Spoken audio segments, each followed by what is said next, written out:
हा आनंद झाला की आईच्या डोळ्यात आनंद अश्रू आले आणि वडील पण खुश झाले. त्यांनी म्हणजे त्यांच्या जवळचे जे नातेवाईक होते की त्यांना वाटायचं की माझ्या मुलाचा ज्यांना खरंच काळजी बाबा त्यांच्याशी त्यांनी संपर्क केला आणि सांगितले की आपली कुठेतरी कष्ट किंवा जुनं पुण्य कामी आलेलं आहे.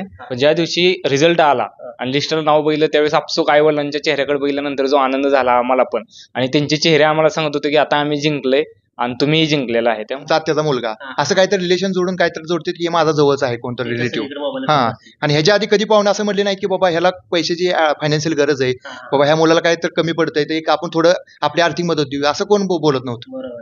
आता सगळे कसं रिझल्ट आली सगळे माझं माझं म्हणायला लागले सगळे. तुम्ही अपयश होता त्यावेळेस तुम्ही ज्या एन्व्हायरमेंट मध्ये राहता ते एन्व्हायरमेंट खूप मॅटर करतं. जर तुम्ही धीर देणाऱ्या मित्रांच्या किंवा तुम्ही कुटुंबात सोबत वेळ जर घालवला तर या डिप्रेशन मधून कुठून तरी बाहेर पडायला वेळ म्हणजे कमी वेळ लागतो. स्थळ एखादं बघायला आलं तर म्हणायचे मुलगा काय करतो, मग घरचे म्हणायचे अभ्यास करतो. मग स्पर्धा परीक्षेवर अशी होती ना, इन्सर्टन्टी होती की बाबा ह्याचं होईल का नाही भविष्यात, होईल का नाही, मग कुठेतरी सिलिंग मिस्टेक होणं, ह्या गोष्टी होतात. आणि जर प्लॅन बी तुमचा प्रॉपर असेल तर तुम्ही घाबरत नाही. ठीक आहे बाबा भेटलं तर ठीक, नाही तर माझा प्लॅन बी सुरूच आहे, माझे इन्कम सोर्स सुरू आहे, तर प्लॅन बी 100% असायला पाहिजे. सध्या हाच प्लॅन बी पाहिजे खरं तर सध्या, कारण इतकं भयान कॉम्पिटिशन वाढलेलं आहे. आता जर तुम्ही ही रिझल्टची पिढी 50 वर अक्षरशः 60-70 पोरं अडकून पडले. एवढ्या वर्षाचा संघर्ष सत्यात आला आमचा, आणि कुठेतरी आई वडिलांनी आम्हाला दिलेला सपोर्ट याचा आम्ही चीज केलं. नमस्कार, मी मुकेश. महाराष्ट्र माझाच्या विशेष यशोगाथेमध्ये आपलं सर्वांचं मनपूर्वक स्वागत. दर्शक हो, परवाच लागलेल्या MPSC निकालामार्फत पंढरपूरमध्ये अनेक पोरांचं त्या ठिकाणी उत्तीर्ण झाले आहेत. अनेक पोरं त्या ठिकाणी त्यांना पोस्ट मिळाले आहे, आणि अशीच यशोगाथा दाखवण्यासाठी मी पंढरपूरमध्ये असलेला अतिशय नामांकित लायब्ररी म्हणजे सिलिकॉन लायब्ररी आणि त्याचेच विद्यार्थी आपल्या सोबत आहेत. खरं तर महसूल अधिकारी म्हणून यांची त्या ठिकाणी निवड झालेली आहे. खरं तर एक विशेष गोष्ट म्हणजे हे चौघं पण एकाच ब्रँचचे विद्यार्थी आहेत. चौघं पण जिवलग मित्र आहेत, आणि सर्वात महत्त्वाचं म्हणजे चौघांना पण एकच पोस्ट मिळाले. खरं तर MPSC मार्फत असणाऱ्या तुमच्या अनेक प्रश्न, माझ्या पण मनात अनेक प्रश्न आहेत, सगळ्या प्रश्नाचे उत्तर तुम्हाला आजच्या व्हिडिओमध्ये बघायला मिळतील. खरं तर स्पर्धा परीक्षे जसं दिवस बदलत जातील, जसा कार्यकाळ बदलत जातील, तसं स्पर्धा परीक्षेचं त्या ठिकाणी दिवस पण बदलत चालले. तर एक काळ असा होता की नितीन भानगोडे पाटील असतील किंवा नांगरे पाटील असतील यांचं भाषण ऐकलं की पोराला स्पर्धा परीक्षा करावी असं वाटत होतं. पण नंतर तिथे गेल्यानंतर त्याचा अनुभव असेल किंवा तिथे मिळाल्यानंतर त्याला ते मार्क्स असतील, त्यामुळे पोरं कुठेतरी खचून परत माघारी यायची, असा एक प्रसंग आपण त्याची अनुभवलेला आहे. पण नेमकं आता पोरांची निवड झाली, नेमकं पोरांच्याबद्दल काय प्रतिक्रिया आहे त्या, आणि पोरांचा या स्पर्धा परीक्षेबद्दल काय अनुभव आहे त्यांच्याकडून जाणून घेऊया.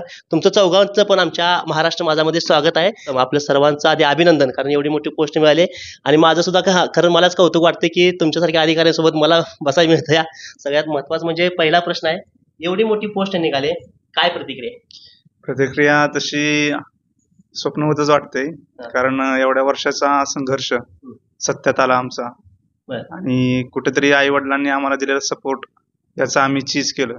याबद्दल मनस्वी आनंद वाटतोय. चौघ मित्र सोबत कधी पण सुरुवात झाली, कधी कशी गोष्टी झाली तुमची, काय प्रसंग आहेत नेमका? इथं पंढरपूरला आम्ही लॉकडाऊन नंतर इथं आलो. तिथून आमची ह्या अभ्यास केल्यामध्ये सूर्यकांत सेंटर मध्ये तिथून आमची मैत्री झाली, आणि आम्ही एकत्र अभ्यास केला. प्रिलिम एकत्र दिली, मेन्स एकत्र दिली, आणि काही ठिकाणी आम्हाला थोडं अपयश आलं, पण ते आम्ही त्यातनं खचून जाता पुढची स्टेप घेऊन परत आम्ही मोठ्या जोमाने परत तयारी चालू केली. त्यातनं आता हे तुम्हाला यश दिसत आहे. बरोबर. खरं तर सगळ्यात महत्त्वाचं म्हणजे स्पर्धा परीक्षेत पण मित्रांमध्ये पण स्पर्धा भरपूर असते. कोणाला आधी पोस्ट निघते, सगळ्या घरची आशा लावून लागली असली. आज चौघांना पण सोबत पोस्ट निघाली. चौघांना पण एकदम निघालेली पोस्ट आहे. गटक महसूलचा एक, ते आनंद आहे मला चौघांना पण निघाली. कॉम्पिटिशन एक परीक्षेपर्यंत, रिझल्ट लागल्यानंतर पुन्हा आम्ही मित्रच होते, त्यामुळे काय एवढा विषय नाही, आनंद वाटतो. आमचं कॉम्पिटिशन आपापसात किंवा पंढरपूर तालुक्यात असं नाहीये. आमचं कॉम्पिटिशन उर्वरित पूर्ण महाराष्ट्रात आहे. त्याच्यामुळं एकाच लायब्ररीत राहून शेजारच्या डेस्क सोबत कॉम्पिट करण्याला अर्थ नाही. याच्याबद्दल मला 2 मार्काचा कसा फायदा होईल किंवा माझा याला 2 मार्काचा, हे महत्वाचं आहे. हा अप्रोच महत्वाचा आहे. असते आपण स्पर्धा बऱ्याच ठिकाणी मी बघतो की काय काय पोरं फॉर्म निघलेले पण सुद्धा शेजारच्या सांगत नाही. ती मिलिटरी भरती आम्ही बघितलं की भरती निघायला तारीख सांगत नाही. तसं तुमच्यात असते का स्पर्धा? नाही, तसं काय नसतं. याच्यात कसं तुम्ही जेवढं संकोचित मन ठेवाल तेवढं स्पर्धेतून स्वतःच बाहेर पडाल. कारण जेवढा ग्रुप डिस्कशन किंवा सोबत स्टडी होतो तसा तुम्ही एकांतात स्टडी नाही करू शकत. प्रत्येक मित्राचं, प्रत्येक कॉम्पिटेटिव्ह एक्झाम करणाऱ्या मित्राकडून आपल्याला कसा 2 मार्काचा फायदा होईल हाच विचार ठेवणं गरजेचं आहे. बरोबर. काय नेमकं महसूल सहाय्यक म्हणजे काय काम असतं, कसं चालतं ते, कुठं काम असतं नेमकं? हे तहसील कार्यालयामध्ये काम असते. तहसीलमध्ये तुमचं जमिनीची प्रत ज्वारी असेल, तुमच्याकडे मग जातीचे दाखले असतील, ह्या सगळ्या गोष्टीवरती नियंत्रण ठेवणं, त्यांचे काही कोणाची अडचणी असेल तर त्या समस्या मिटवणं, कार्यालयीन जो प्रभाग आहे, पत्रव्यवहार वगैरे असतील, नायब तहसीलदार नजीक जेवढी कामं असतील ते सगळे कामं करणं हे महसूल सहाय्यकांचं काम असतं. आणि हे काम करत असताना मग तुम्ही तुमचा रिपोर्ट नायब तहसीलदारांना देऊ शकता आणि ह्या पोस्टमधून हळूहळू तुमचं प्रमोशन कालांतराने तुमच्या ज्या डिपार्टमेंटल एक्झाम आहेत त्या एक्झाम देऊन तुम्ही एक 5-6 वर्षामध्ये नायब तहसीलदार होऊ शकता. याची सुरुवात सगळ्यांनाच विचारलं, तुम्ही सुरुवात कधी केली होती? 2017 साली मी सुरुवात केली होती, पण एवढं असं फ्लो मध्ये नव्हतं आणि फ्लो मध्ये आल्यानंतर पण कोरोनात आमची 2-3 वर्ष गेली, म्हणजे गावाकडे गेलो आम्ही सगळे राहायला, त्यावेळेस थोडं झालं. किती वेळा एक्झाम दिली त्या? 6 वेळा झाले. 6 वेळा. असं कधी वाटतंय बरं आपण एखादी एक्झाम दिली आणि नापास झालं, जाऊ दे, ते एमपीसी ला जाऊ, गावाकडे काय शेती एखादा उद्योग व्यवसाय करूया, कुठेही डोक्याला की असं कधी वाटलं प्रसंग असं? मला तर तसं नाही वाटलं कधी. जेव्हा आपल्या सोबतची पोरं आपल्या जे बॅचमेट असते 10वी-12वी पर्यंत ते सेटल व्हायला लागते आणि आपण आणखीन वर्षानुवर्ष परीक्षा देतो, तेव्हा कुठेतरी एक मनावर दडपण येतं की हे गेले बाबा निघून, की आपण राहिलो पाठीमागं. पण जेव्हा आपण पास होतो तेव्हा काही क्षणासाठी वाटतं की ठीक आहे बाबा, हे जेवढे अंतर आपल्या पुढे गेलेत आपण त्यांना जाऊन सोबत मिळू शकतो, काय अडचण नाही. त्याच्यामुळे असं नाही वाटलं की आम्ही इथं वेळ वेस्ट केला किंवा खूप उशीर लावला, कारण ही स्पर्धाच परीक्षा अशी की तुम्हाला पूर्णतः मानसिकता परिपक्व झाल्याशिवाय तुम्हाला आज सामावून घेत नाही. बरोबर आहे. तर स्पर्धा परीक्षा जी पोरं करते ती त्याची कायची आई बापाला कमी असते आणि बाकीच्या पाहुणे रावल्याला जास्त असते. सारखी फोन, पोरग झालं का, हे झालं का, रिझल्ट लागला तुम्हाला दिवसभर फोन असते, झालं का काय, तसा प्रसंग काय आहे का? खूप प्रसंग आले सर. तसं विचार केला तर कसं लोकांचं आताची कशी मानसिकता आहे काय माहितीये का, आपल्या मुलाचा भविष्याचा विचार करण्यापेक्षा दुसऱ्यांचा विचार जास्त करते. मग तो आपल्या मुलांना दिला तरी त्या गोष्टी होऊ शकतात पुढं बाबा. आणि त्यांना कधी ते रिअलाइज होतं माहितीये का, आपला मुलगा त्या म्हणजे डिग्री झाल्यावर तिथून तो जॉब शोधायला लागला, तेव्हा त्यांना कळते की हा मुलगा त्यावेळेस काय करत होता, तेव्हा त्यांना जाणीव होती खरंच स्पर्धा आहे, हा मुलगा जो स्ट्रगल करतोय तो त्याचा योग्य स्ट्रगल आहे आणि तो डायरेक्शन पोस्ट भेटली म्हणजे उद्या त्याला पोस्ट भेटली तर ती योग्यच होती म्हणायचं. कधी कधी प्रूफ होतं माहिती, तुमचा एखादा रिझल्ट लागला प्रूफ होतं, मग ही लोकांना नंतर कळतं, तो पण समजत नाही. लोकांना कसं असतं माहिती, समाजाला तर एक उदाहरण पाहिजे असतं की उदाहरण झाल्याशिवाय लोक हे करत नाहीत, तुम्हाला ते म्हणजे मान सन्मान किंवा काही गोष्टी देत नाही, फक्त ते टोमणे मारते. आणि कसं असतं परत रिझल्ट लागला ते ऑटोमॅटिक ते कॉन्टॅक्ट कमी होते पाहुण्याचे. हा, सिद्ध होणं महत्वाचे. आणि तुमचा एकदा रिझल्ट लागला ना परत पाहुणे टोमणे मारायचं कमी करते आणि विचारायचं कमी करते. बरोबर. सगळ्याला जे कॉमन मध्ये प्रश्न असणार आहे, ही एक्झाम जी होती यामध्ये आपण पास होईल का अशी गॅरंटी होती का, काय वाटलं? तशी गॅरंटी होती बरं का. आम्ही खूप मेन्स दिल्या होत्या आणि ही मेन्स आमच्यासाठी अशी एवढी काही जड नाही गेली आम्हाला. कधी कधी असं मनात अंधुकता राहायची की आपलं होईल का, नाही झाल्यानंतर काय होईल, घरचे काय म्हणतील. आणि सगळ्यात जास्त बर्डन कसं असते, फॅमिलीचं बर्डन खूप असते याच्यामध्ये, आर्थिक स्टॅबिलिटी खूप महत्वाची असते. ह्या सर्व गोष्टी करत असताना कधी कधी भीतीही वाटायची, पण कॉन्फिडन्स होता की ह्यावेळेस 100% रिझल्ट येऊ शकतो. पण स्पर्धा परीक्षेमध्ये आपण असं शेवटपर्यंत फायनल लिस्टला जोपर्यंत नाव येत नाही तोपर्यंत म्हणू शकत नाही की माझं झालंय. म्हणजे आम्हाला 6 महिन्यापूर्वी माहित होतं की आपल्याला लीड मार्काचे आहे, आपलं होऊ शकतं. पण ज्या दिवशी रिझल्ट आला आणि लिस्टला नाव बघितलं त्यावेळेस आपसूक आई वडिलांच्या चेहऱ्याकडे बघितल्यानंतर जो आनंद झाला आम्हाला पण, आणि त्यांचे चेहरे आम्हाला सांगत होते की आता आम्ही जिंकलोय आणि तुम्हीही जिंकलेला आहे, त्यामुळे थोडंसं नर्वसनेस राहतो. प्रामुख्याने तो प्रसंग मला डबल एकदा तुमच्याकडून जाणून घ्यायचा आहे. ज्यावेळेस तुमचा निकाल किती तारखेला लागला, किती वाजता लागला, सगळ्यात पहिल्यांदा कुणाला सांगितलं? आता 31 सप्टेंबरला एक निकाल आला होता की ज्याच्यात आम्ही 1 ते 14 जुलैमध्ये स्किल टेस्ट झाली होती, की त्या दरम्यान ज्यांनी स्किल पास झालेत असा एक 30 सप्टेंबरला निकाल आला. आणि मेन्सच्या मार्कची लीड पाहून एक मी घरातल्या मोजक्या लोकांना सांगितलं की मी स्किल पास झालोय आणि काहीतरी ग्रुप सी मध्ये एक 100% पोस्ट भेटते. का भेटते? कारण मला मार्काची लीड चांगली आहे. आणि हा आनंद झाला की आईच्या डोळ्यात आनंद अश्रू आले आणि वडील पण खुश झाले. त्यांनी म्हणजे त्यांच्या जवळचे जे नातेवाईक होते की त्यांना वाटायचं की माझ्या मुलाचा ज्यांना खरंच काळजी बाबा त्यांच्याशी त्यांनी संपर्क केला आणि सांगितले की आपली कुठेतरी कष्ट किंवा जुनं पुण्य कामी आलेलं आहे आणि आपला मुलगा पास झालेला आहे. आणि तो आनंद आमच्यासाठी लाख मोलाचा होता. तुम्ही कसा रिझल्ट बघितला, रिझल्ट बघताना मनामध्ये काय प्रतिक्रिया होती आणि रिझल्ट लागल्यानंतर काय प्रतिक्रिया? रिझल्ट पहिल्यांदा मला माझ्या मित्राने रिझल्ट सांगितला, अरे असा रिझल्ट आलाय. मग मी त्यात रँक चेक केला की आणि मग मी बघितलं की आपलं बसतंय का त्यात. तर मी त्या रँकनुसार जनरल मेरिट लिस्ट आलती, त्याच्यानुसार मला ते समजलं की आपलं त्यात होतंय 100%. मग मी पहिला म्हणजे फोन घरी केला घरच्यांना. मी जास्त करून कसं आमचे जॉईंट फॅमिली असल्यामुळे चुलत्याला जास्त ही बघतात आमच्या घरचे. मग ते चुलत्यांना कॉल करून सांगितलं की असा रिझल्ट आलाय, घरच्यांना सांगा मग म्हणजे. खुशी झाली. हा घरचे खुश होते आणि त्यांना माहित होतं की माझा रिझल्ट येणार आहे. मी आधीच सांगितलं होतं की माझा रिझल्ट येणार आहे, मला लीड चांगला आहे त्या मार्कामध्ये. हा, हा. फक्त कसं ती कोर्ट केस चालू असल्यामुळे तो रिझल्ट आहे तो पेंडिंग झाला. बरोबर. 6 महिन्याला वेट करायला लागला त्या. खरं तर दादा तो ज्या ग्रामीण भागामध्ये सरकुलीमध्ये राहतोय ते सरकुली म्हणजे बरीच अधिकारी आहेत तिथं, बरीच लोक त्या ठिकाणी मोठ्या पोस्टवरती काम करतात, स्पर्धा परीक्षा बरीच आहेत त्या ठिकाणी. तिथं कुणाचा म्हणजे आपल्याला प्रेरणा कुणाची मिळत होती त्या गावात? आमच्या गावात बरेच म्हणजे आता आपले सुधाकर भोसले असतील, ते सचिव आहेत आपल्या बांधकाम विभागाचे, ते असतील, किंवा पुन्हा डिगे साहेब म्हणून आहेत, ते जिल्हाधिकारी आहेत सध्या. त्यांच्याकडे बघून म्हणजे ते यात्रेला वगैरे आले सरकोलीत, त्यांचे भाषण वगैरे व्हायचे, त्यावेळेस थोडं वाटायचं की आपण पण कुठं तर उतरलं पाहिजे या क्षेत्रामध्ये. सर्वप्रथम आपण मार्ग पोरांना भरपूर आहेत, ऑप्शन ठीक आहेत पुढं, व्यवसाय इकडे आपल्या तुम्हाला सगळ्या शेती असतील गावावर थोडीफार आणि तुम्ही कुठली तर नोकरी करू शकता. स्पर्धा परीक्षा का निवडली, काय वाटलं? याला 2 गोष्टी आहेत. एक म्हणजे आमचे वडील एकदम शिस्तप्रिय व्यक्ती आणि स्वतः सरकारी अधिकारी होते आणि त्यांची लाईफस्टाईल मी जवळून पाहिले होते, स्वतःच्या तत्वानुसार वागणारे. आणि एक मनात वाटलं की आपली पण लाईफस्टाईल किंवा आपलं पण भविष्य असंच असावं. आणि दुसरी गोष्ट, आमच्या पण गावात असा कोण एक अधिकारी नव्हता की काहीतरी आमच्यापेक्षा ज्युनियर लोकांना उदाहरण सेट करता येईल. असं कुठेतरी वाटलं की आपल्या नावारूपानं आपल्या वडिलांचं लौकिक पुढे चालेल, असं काहीतरी करावं. ह्याच्यातूनच प्रेरणा मिळाली आणि स्पर्धा परीक्षेकडे वळण्याचा निर्णय घेतला. खरं तर स्पर्धा परीक्षा म्हणले की ग्रामीण पोरांच्या डोळ्यासमोर फक्त पुणे दिसतं. या पुण्यातली ती कुठली आपली पेठ म्हणतो तुम्ही, सदाशिव पेठ लोकांच्या डोळ्यापुढे दिसते. तिथंच गेलं पाहिजे, तिथंच अभ्यास केला तर स्पर्धा परीक्षा निघते. काय असं तुम्ही आता कुठे शिकला, कसं केला? मी पहिलं कसं आहे, माझं डिग्री झाल्यानंतर 15-16ला मी पुण्यामध्ये गेलो. पुण्यामध्ये का जायला लागलं, त्यावेळेस तेवढे आपल्या इथे अवेलेबल सोर्सेस नव्हते, क्लासेस नव्हते. त्यामुळे पुण्याला आपल्याला जायचं म्हणजे जायला लागत होतं त्यावेळेस, कारण आपल्याला कोणतरी प्रॉपर गायडन्स करणार कोणतरी तिथे व्यक्ती भेटेल, आपल्याला सांगेल. मग तिथे क्लास लावले, तिथून मग काही गोष्टी क्लिअर होत गेल्या, कसा अभ्यास करायचा, काय करायला लागतं ती. आणि तिथून नंतर काय झालं, नंतर लॉकडाऊन पडलं. लॉकडाऊन नंतर परत सगळे भरपूर मुले गावाकडे शिफ्ट झाली. मग त्यावेळेस कसं ऑनलाईन क्लासेसची डिमांड वाढली. त्या ऑनलाईन क्लासेसमुळे तुम्हाला आता इथून पुढे पुण्यात जास्त जायची गरज नाही. तुम्ही जिथं म्हणजे घरात बसून अभ्यास करू शकता, लायब्ररीत करू शकता, कुठेही तुम्हाला जिथं कम्फर्टेबल वाटतं तिथं तुम्ही अभ्यास करू शकता. म्हणजे पुण्याला जायची काही पोरांना आता गरज नाही. नाही, आधी मटेरियल, लॅक ऑफ मटेरियल होतं, थोडंसं अवेलेबिलिटी नव्हती आणि गायडन्स सोर्स असा काहीच नव्हता. खेडेगावात तर तुरळकच होता एकदम. आणि अचानक म्हणजे कोविड आला, काही निगेटिव्ह गोष्टी झाल्या, काही पॉझिटिव्ह झाल्या. जे चांगले क्लासेस होते किंवा चांगले गायडन्स होते ना, ते ऑनलाईन शिफ्ट झाले.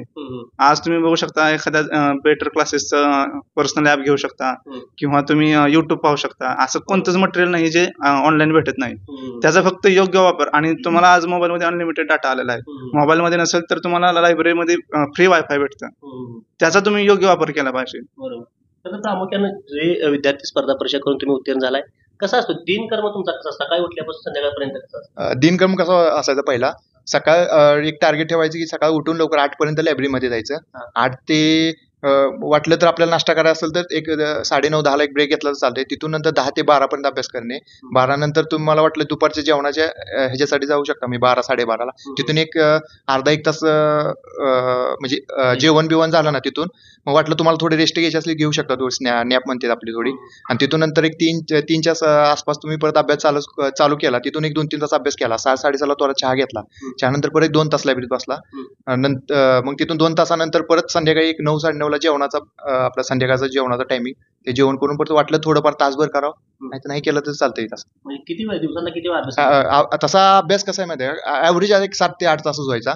पण पहिल्या सुरुवातीला जास्त होत होता. नंतर कसं झालं, म्हणजे एकदम कसं 3-4 वर्ष झालं थोडं आपल्याला ते स्लेगिशपणा येतो तिथं, म्हणजे थोडा असा आपल्याला अभ्यास होत नाही तसं. परत ऍव्हरेज 7-8 तास होत गेला.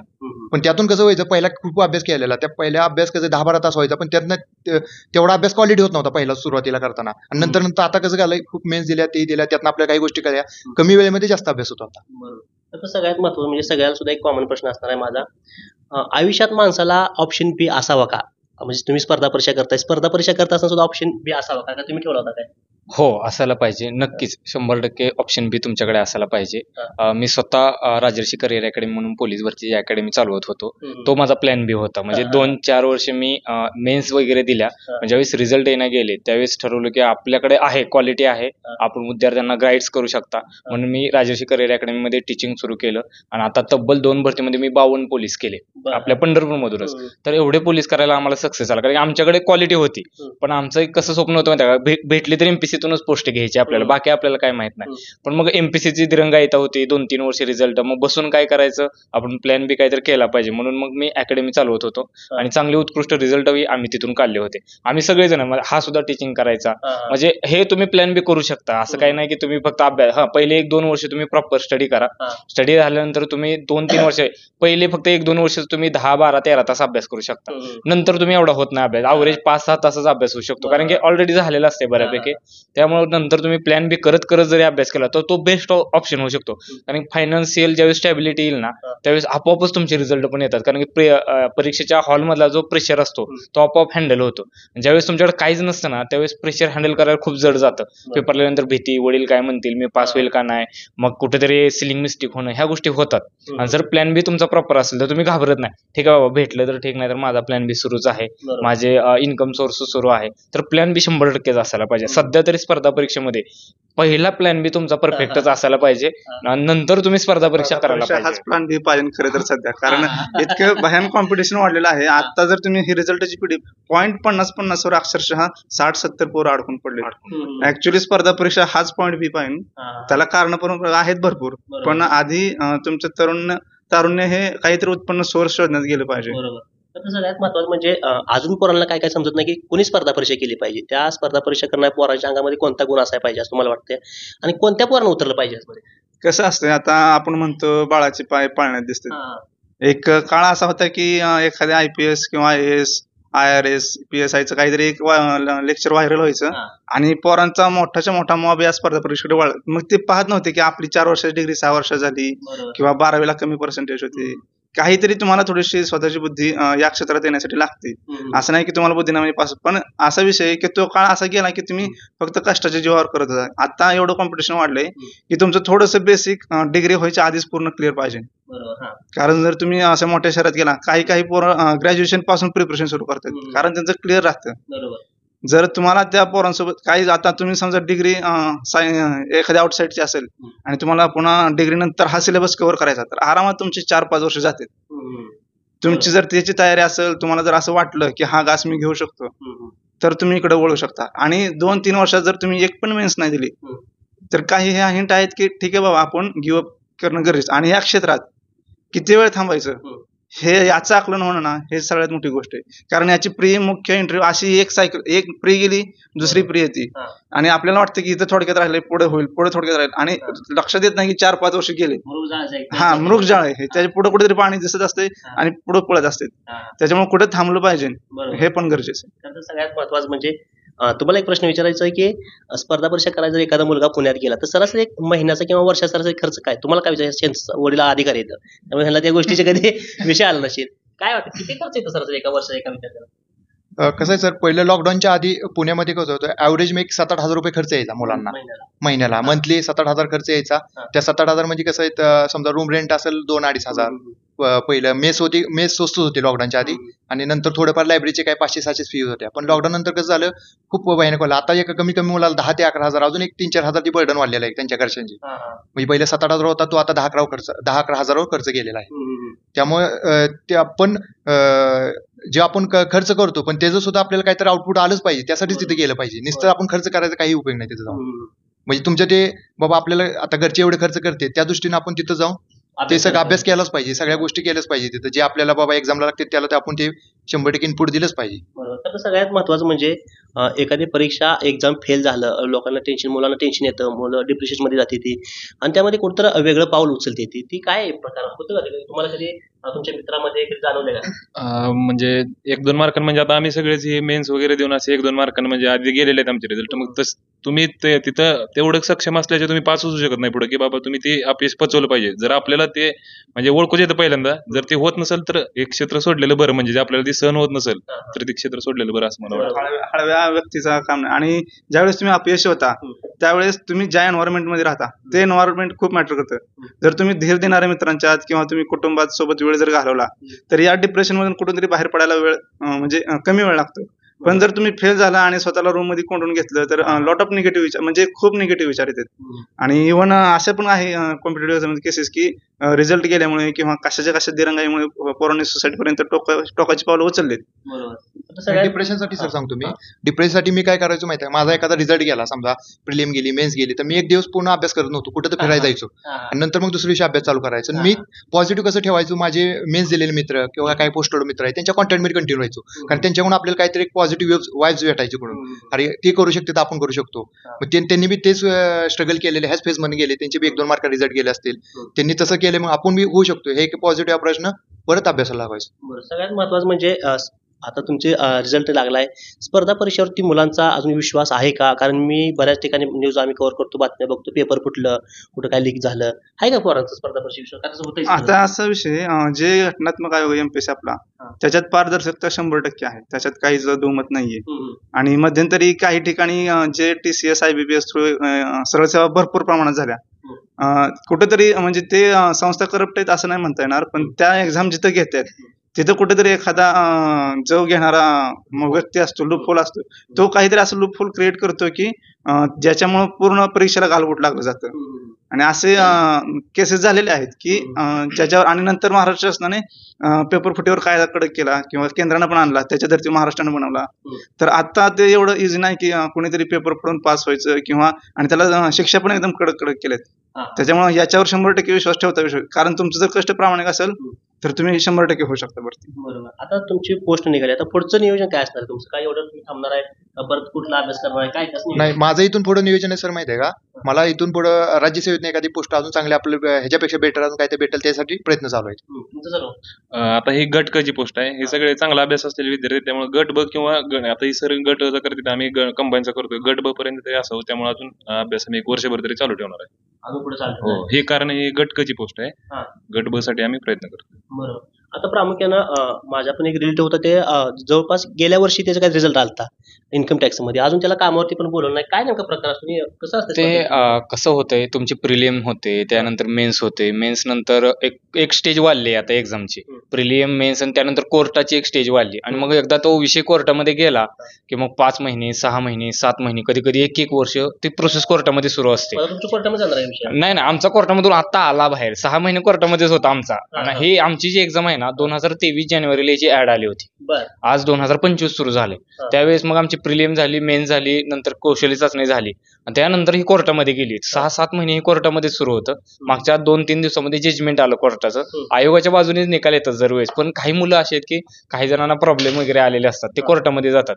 मग पण श्युरिटी अशी असते ना, 99.99% रिझल्ट हे आयोगाच्या बाजूने येतात, पण तरीही मुलं जातात, आणि ती एक मग लेंदी प्रोसेस होऊन बसते कोर्टाची. तर मला असं वाटतं ना, तर आयोगाने आणि सरकारने संगनमत करून ह्या गोष्टीमध्ये सुधार करणं खूप गरजेचं आहे की आली नाही एक्झाम. आता युपीसी आपण बघतोय, ज्या दिवशी ऍड येते तिथून पुढे 1 वर्षामध्ये युपीसीची पूर्ण प्रोसेस कम्प्लीट होते. त्यांची तर रायटिंग मध्ये एक्झाम आहे, आपली MCQ मध्येच होती.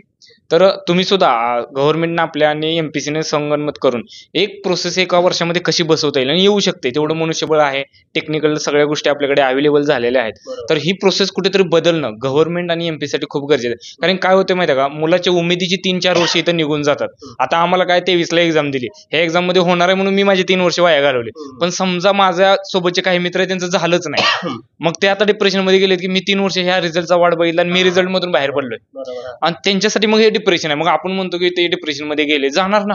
3 वर्ष ज्या गोष्टीची मी वाट बघितली आणि अंतिम टप्प्यात आल्यानंतर कळलं की मी त्या गोष्टीमध्ये नाही, मी एक्झिट झालोय त्या गोष्टीमधून, मग ती मुलं आत्महत्येचं पाऊल उचलतात. आणि ह्याला जबाबदार गव्हर्नमेंट असते की एखादा विद्यार्थी ज्यावेळेस सुसाईड करतो ना, तर कुठेतरी गव्हर्नमेंटने ह्या गोष्टीकडे लक्ष न देणं त्याच्या मागे ते एक महत्वाचं कारण असू शकतं. बरोबर. आता चौघांना पण अभ्यास करत असताना किंवा एक्झाम देत असताना महत्वाच्या काय अडचणी आहेत, शासनाच्या काय अडचणी आहेत, त्यांनी काय दुरुस्त केल्या पाहिजे? शासनाची सरळ सेवेत सर्वात मोठी अडचण म्हणजे चलन भरपूर असणे.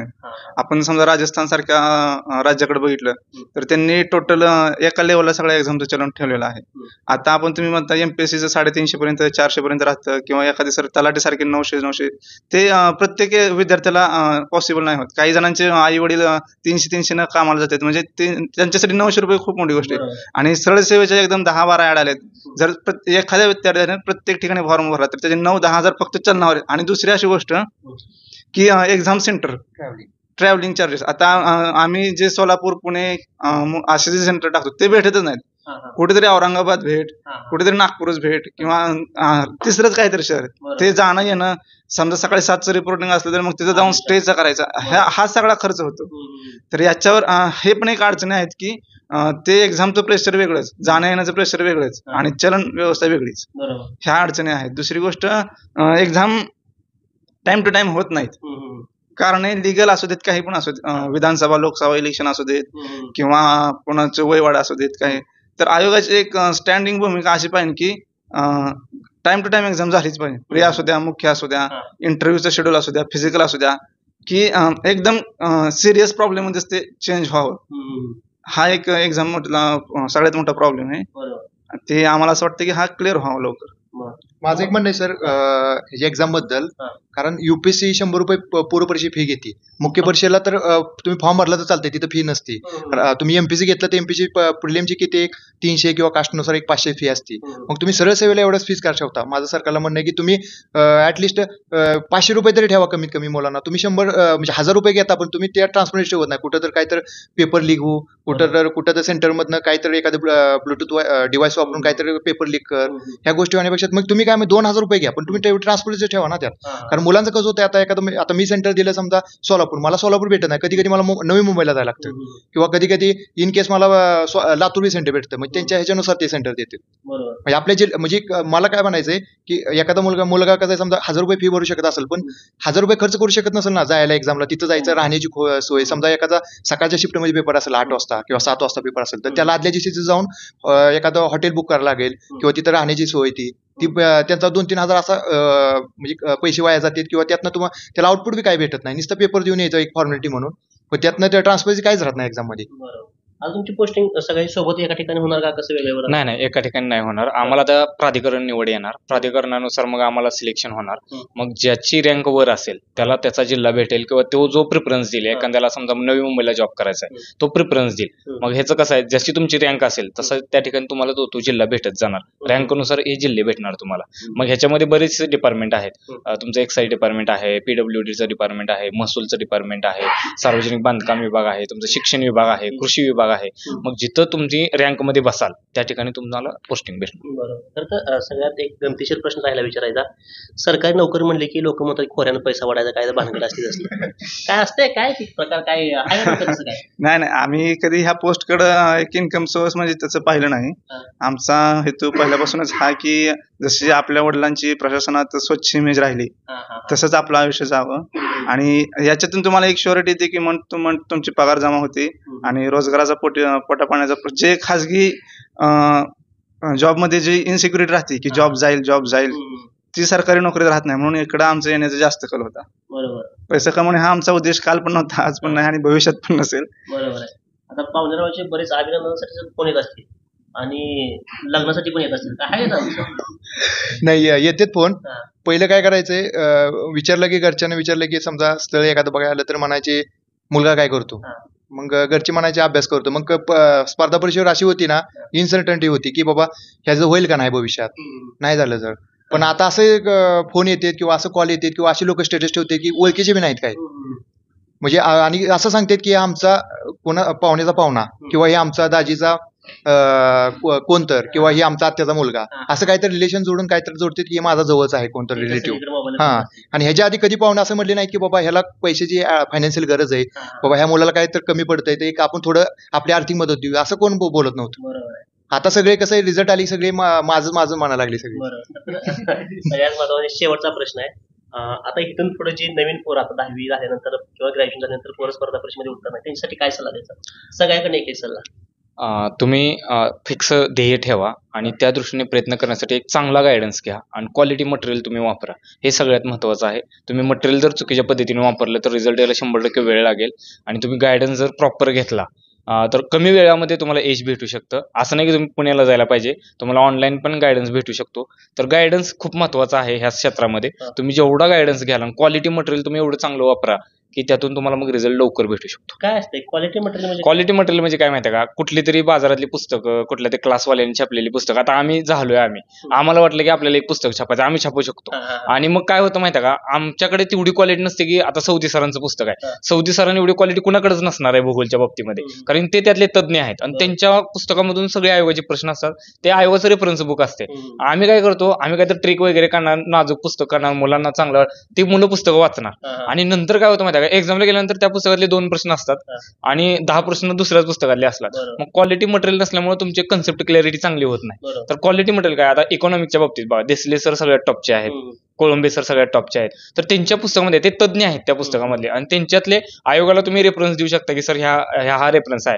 तसं आता काय झालं माहिती का, एवढा बाजार आहे क्लासचा, तुम्ही जर सदाशिव पेठेमध्ये गेला तर जेवढी घर आहेत त्याच्यापेक्षा जास्त क्लास आहेत आणि क्लास कोणाचे आहेत, जे प्री मेन्स मधून बाहेर निघलेली मुलं आहेत त्यांनी क्लास आहे, त्यांचीच बुक आहे. असं नाही की त्यांच्याकडे क्वालिटी आहे, ते शिकवतात चांगलं, पण त्यातलं येईल याची श्युरिटी नाही. तुमचं क्वालिटी मटेरियल असेल ना तर त्या मटेरियल मधून 100% प्रश्न येतात, तुमची जी थिंकिंग आहे ती बदलते आणि तुमचा जो अप्रोच आहे परीक्षेकडे बघण्याचा आणि कमी वेळेमध्ये, आणि शक्यतो तुम्ही PYQ आयोगालाच रेफर करा, आयोग सगळ्यात बेस्ट आहे आणि त्यातून रिझल्ट येऊ शकतो. आणि स्पर्धा परीक्षेसाठी यांना मार्गदर्शन केले सिलिकॉन अभ्यासिकेचे सर्वेसर्वा राजेश विभूते सर आपल्यासोबत आहेत. सरांसोबत अगदी 2 मिनिटं या व्हिडिओच्या शेवटला घेत असताना सर, खरं तर पोरांचा अगदी तुम्ही संपूर्ण ऐकला व्हिडिओ, सगळे पोरं अतिशय आनंदाने काय सांगत होती, त्यांचे अनुभव सांगत होती.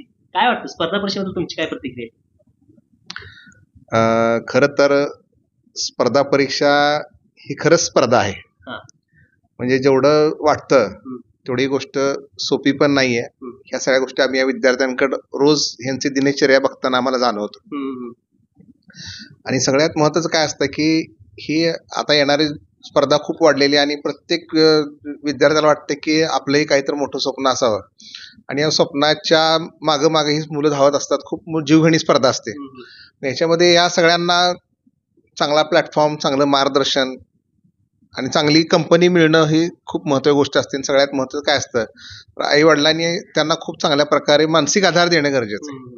म्हणजे कसं आहे, मुलगा स्पर्धा परीक्षेचा अभ्यास करायला लागला की लगेच आई वडिलांनी दुसऱ्या दिवसापासून माझा मुलगा कलेक्टर झाला, माझा मुलगा तहसीलदार झाला, अशा प्रकारचे स्वप्न थोडंसं न पाहता त्यांना थोडासा वेळ दिला पाहिजे, त्यांना थोडासा स्पेस दिला पाहिजे, त्यांना थोडासा एक्सपेरिमेंट करण्यासाठी वेळ दिला पाहिजे.